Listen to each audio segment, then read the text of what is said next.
apneia obstrutiva do sono é uma doença multifatorial e já se tornou um caso de problema de saúde pública, né? Nós temos aqui na população 33% já com problemas de apneia.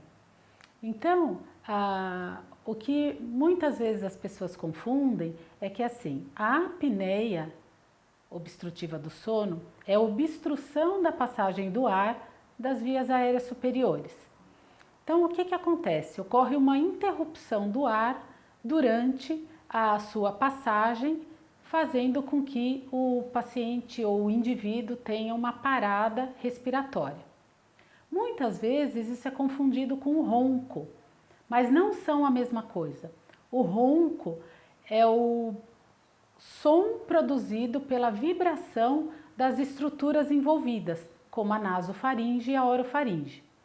Então, o que a gente entende? Nem todo mundo que apresenta o ronco tem apneia.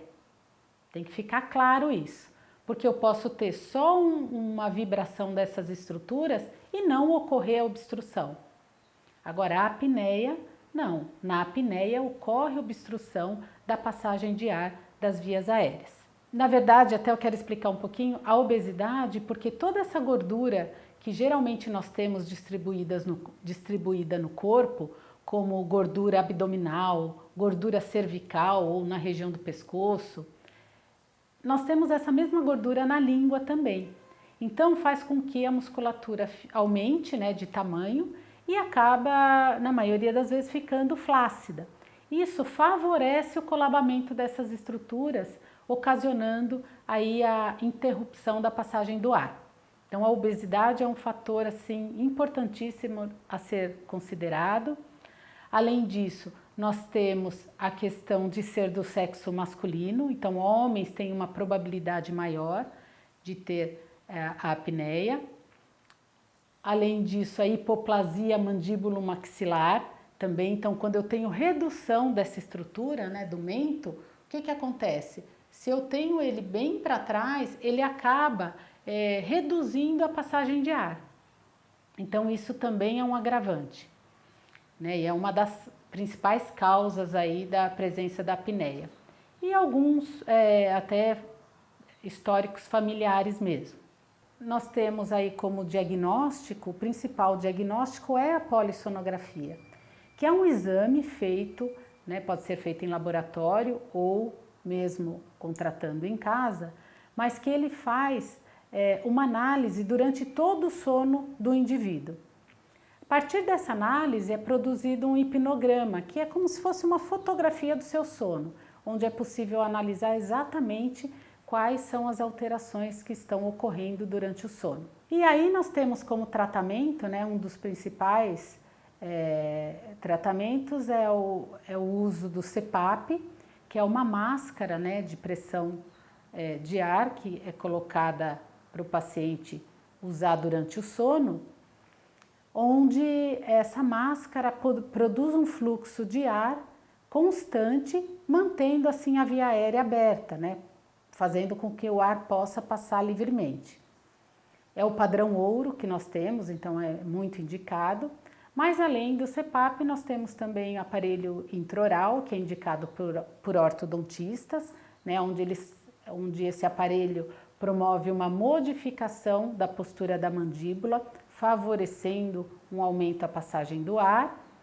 E nós temos a mioterapia orofacial, que é a minha área de atuação. Eu, enquanto fonoaudióloga, aqui na Unifesp, nós temos um ambulatório específico dos distúrbios respiratórios do sono, onde nós vamos trabalhar no sentido de reeducar a musculatura e fortalecer a musculatura do lábio, língua, bochecha, palato mole, fazendo com que ocorra um aumento desse espaço aéreo naso e bucofaríngeo. Não basta só adequar a estrutura em si, mas sim as funções.